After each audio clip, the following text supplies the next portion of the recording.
Utilizamos ele em formato HTML para que órgãos ou instituições que tenham ambientes de ensino à distância pudessem absorver esse conteúdo e disponibilizar esse curso. E aí a gente tem aqui as horas dos cursos, 10 horas do modelo e 10 horas da cartilha. E aí mais pra frente eu vou falar que esse material está sendo evoluído, está sendo atualizado.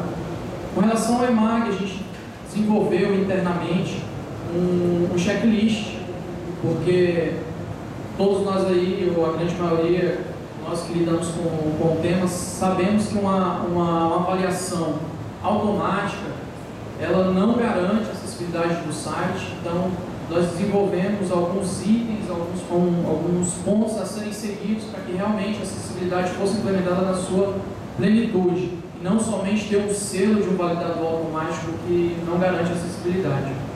Fizemos um trabalho também com relação à análise de leitores de tela.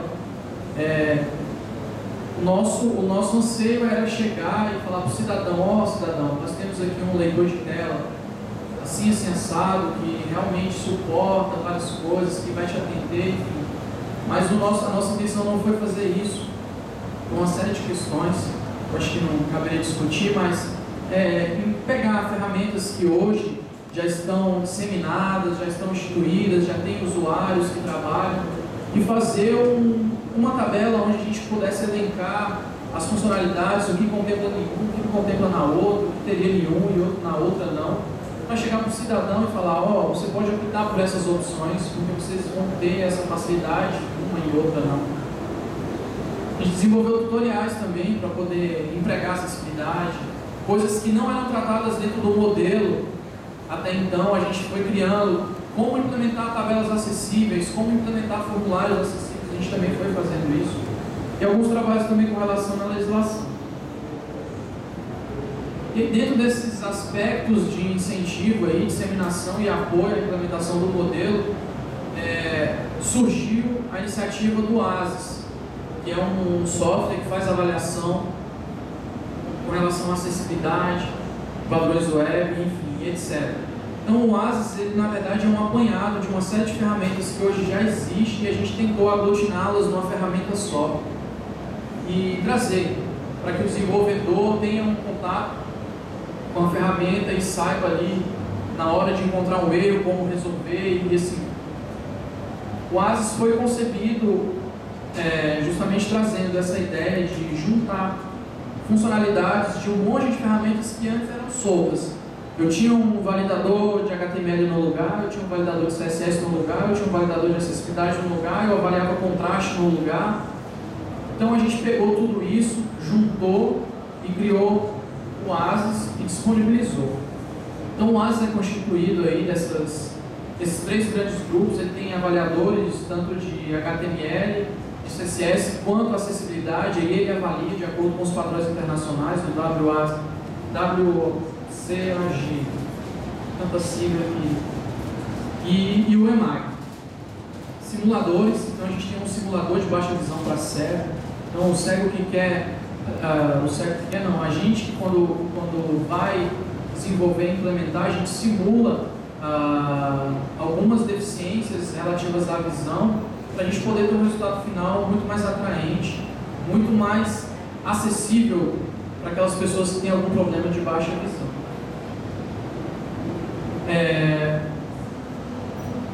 A gente tem também o simulador de navegação textual também, onde ele faz a varredura do teu site e ele te dá algumas indicações com relação a tempo de página que demorou para poder percorrer, enfim.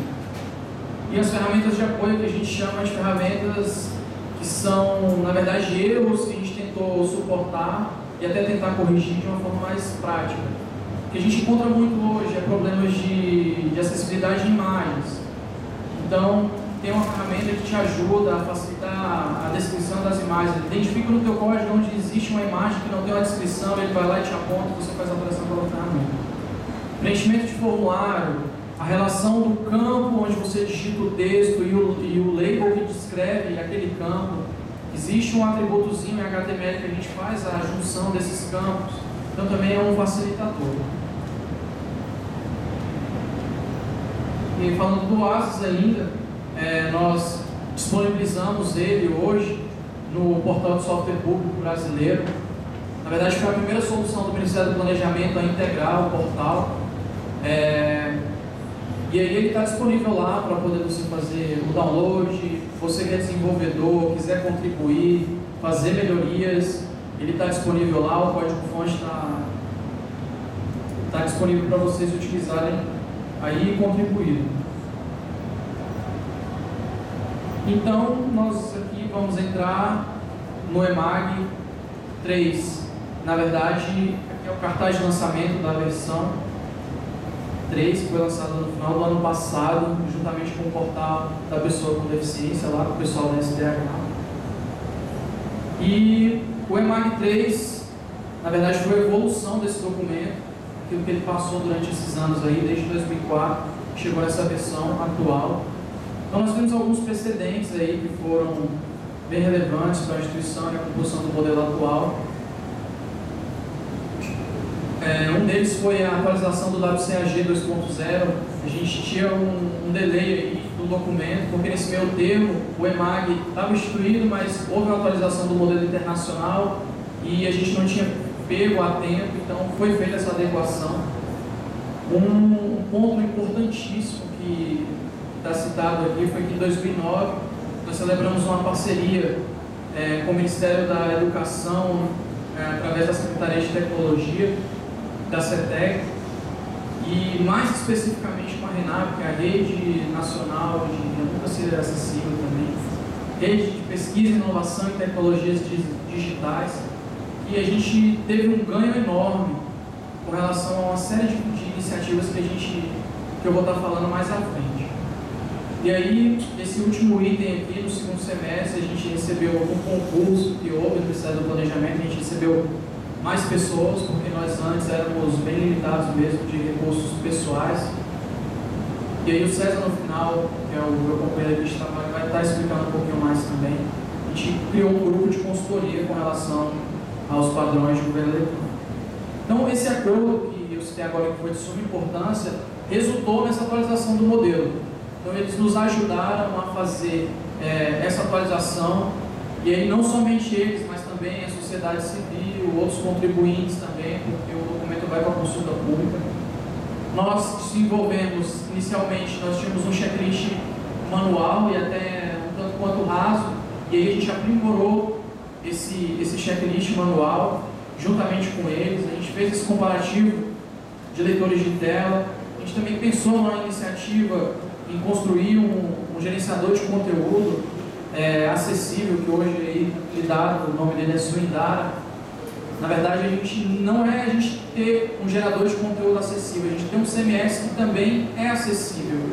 Então, o utilizador, o desenvolvedor, na hora de estar elaborando, construindo o teu site, ele também teria uma interface acessível.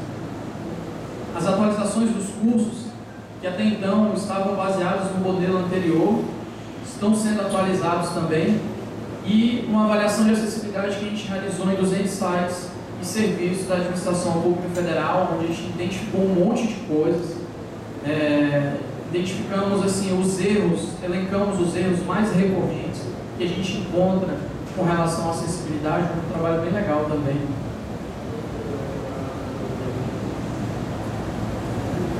E aí, falando mais sobre o processo de atualização do modelo, tivemos aí um aprendizado grandão, uma versão anterior, pesquisas foram realizadas, a gente teve opiniões de especialistas, eu digo essas opiniões pelo documento ser compartilhado de forma pública, a conformidade com o modelo internacional do W3C, que é o WCAG 2.0, e sempre focado nas nossas necessidades. Então, com relação à estrutura do documento, ele foi alterada. Antes nós tínhamos 2 documentos, onde traz uma visão conscientizadora, que a gente chamava de modelo de acessibilidade, e a cartilha técnica, que era mais específica para o desenvolvedor, aquele cara que ia meter a mão na massa e fazer a implementação da acessibilidade.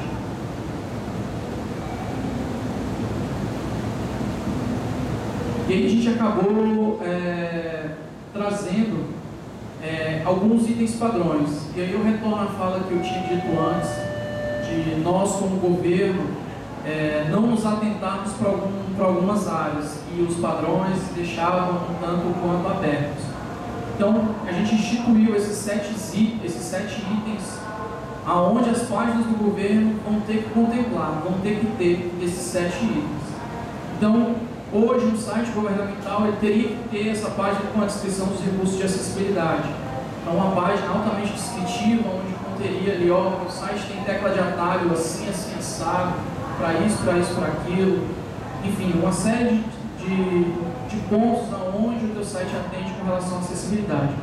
Padronizamos 3 teclas de atalho para saltos, uma para menu, uma para conteúdo, uma para busca e outra para menus.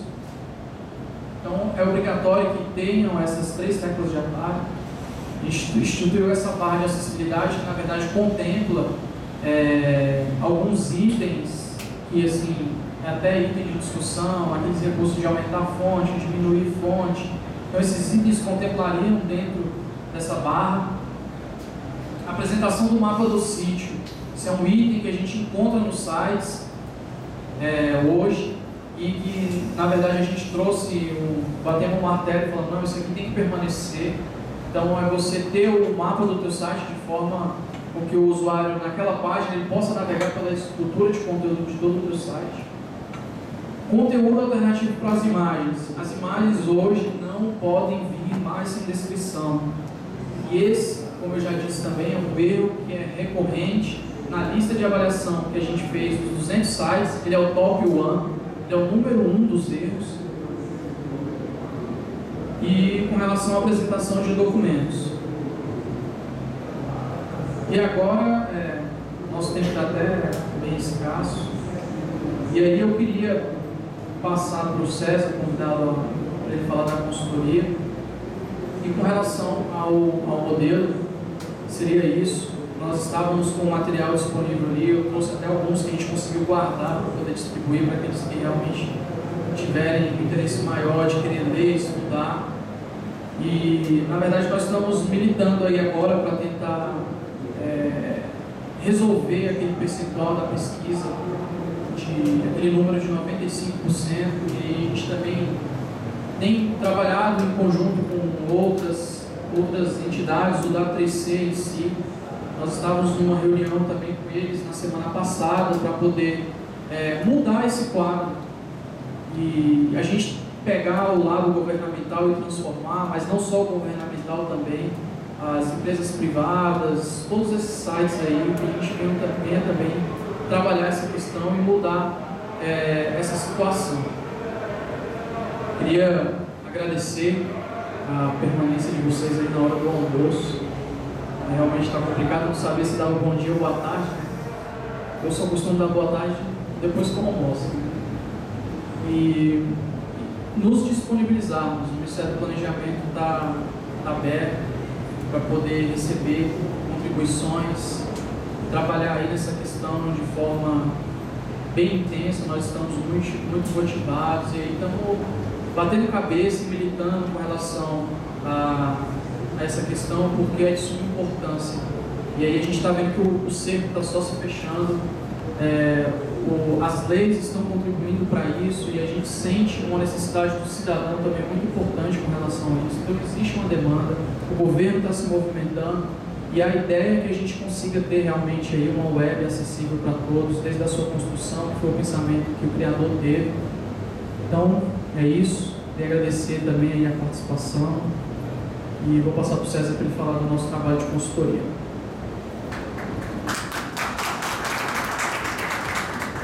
Bom, pessoal, meu nome é César, eu sou coordenador do grupo de consultores em governo eletrônico. Então, o Thiago aqui falou sobre o CISP. O CISP é o Sistema de Administração de Recursos de Informação Informática do governo federal. É um sistema que administra toda a TI dos órgãos federais, onde a SLTI ela é o órgão central e os seus outros ministérios são órgãos setoriais. Então, dentro desse contexto, existe ali o grupo de governo eletrônico, vários eixos, e tanto de governo eletrônico, gerenciamento de projetos, governança, onde o pessoal que tenha dúvida em qualquer um desses eixos temáticos podem entrar em contato pela C3S, que é a Central de Suporte e Serviços do CISP, por esse endereço aí, c3s.cisp.gov.br, que é um pouco pequeno, ou então pelo e-mail cisp@planejamento.gov.br. Falando especificamente mais do eixo governo eletrônico, nós temos uma iniciativa que estamos fazendo avaliações periódicas de sítios do governo federal, onde ali nós apontamos algumas deficiências que encontramos com relação àquele sítio, com relação à acessibilidade. Falamos aqui muito hoje de tecnologia assistiva, porém sem obedecimento de padrões, a conversação entre sites de tecnologia assistiva fica um pouco inviável, ou fica dependente de alguma coisa, ou fica totalmente sem condições de efetuar essa integração. Então, é o obedecimento de padrões que vai fazer essa integração. Então, nós temos um modelo de acessibilidade de governo eletrônico, que, em conjunto com padronizações web e a nossa avaliação, procura trazer para os órgãos, sensibilizar o órgão à importância do que é esse modelo, do que é acessibilidade no meio eletrônico, possa trazer para os órgãos. O Thiago aqui apresentou os números, então é importante que se faça isso. O grupo de consultores de governo eletrônico está disponível, pode ser procurado. Então, entre nesse site, acessem, se cadastrem, peçam consultoria. Estamos lá à disposição de vocês para que possamos construir esse mundo acessível na área eletrônica. Obrigado a todos. Estamos à disposição. Alguma pergunta? Estamos aqui à disposição.